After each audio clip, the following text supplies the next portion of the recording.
ഭിന്നശേഷിക്കാരെന്ന് പറയുമ്പോൾ നമ്മൾ മനസ്സിലാക്കേണ്ട കുറേയധികം കാര്യങ്ങളുണ്ട്. ഒരു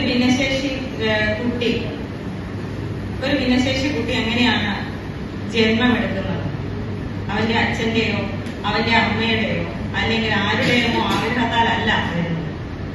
ഇരിട്ടി നഗരസഭയും സാമൂഹ്യനീതി വകുപ്പ്, ജില്ലാ legal service authority, Kannur district Parivar എന്നിവയുടെ ആഭിമുഖ്യത്തിൽ ഭിന്നശേഷിക്കാരുടെ അവകാശ സംരക്ഷണ നിയമങ്ങളും സർക്കാർ സഹായ പദ്ധതികളെ സംബന്ധിച്ച് കൌൺസിലർമാർ, അങ്കണവാടി ആശാപ്രവർത്തകർ, ഭിന്നശേഷിക്കാരുടെ രക്ഷിതാക്കൾ എന്നിവർക്കുള്ള ബോധവൽക്കരണ ശില്പശാല സംഘടിപ്പിച്ചു. പുന്നാട് നഗരസഭ ഹാളിൽ നടന്ന ശില്പശാല നഗരസഭാ ചെയർപേഴ്സൺ കെ ശ്രീലത ഉദ്ഘാടനം ചെയ്തു. വൈസ് ചെയർമാൻ പി ഉസ്മാൻ അധ്യക്ഷത വഹിച്ചു. ക്ഷേമകാര്യ standing committee chairman AK Raveendran, Iritty CDPO Viji Thankappan, Parivar Kannur ജില്ലാ സെക്രട്ടറി പി ഷിബിൻ എന്നിവർ സംസാരിച്ചു.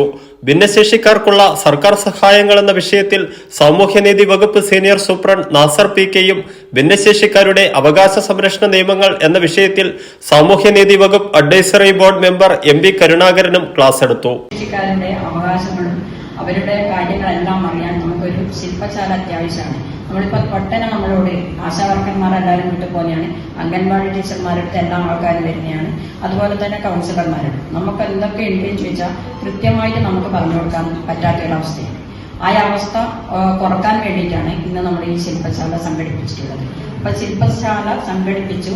അപ്പൊ ഇനി പറയുമ്പോൾ നമുക്ക് അവരുടെ അവകാശങ്ങളും അവർക്ക് എന്തൊക്കെയാണ് കിട്ടാനുള്ള കാര്യങ്ങൾ എല്ലാം നമുക്ക് പറഞ്ഞു കൊടുക്കാൻ സാധിക്കുന്ന തരത്തിലേക്ക് ഇപ്പൊ നമ്മൾ 2 മണിയാണ് ഇന്നത്തെ പരിപാടി പറഞ്ഞിട്ടുള്ളതായിരുന്നു. അതന്നെ വൈകി.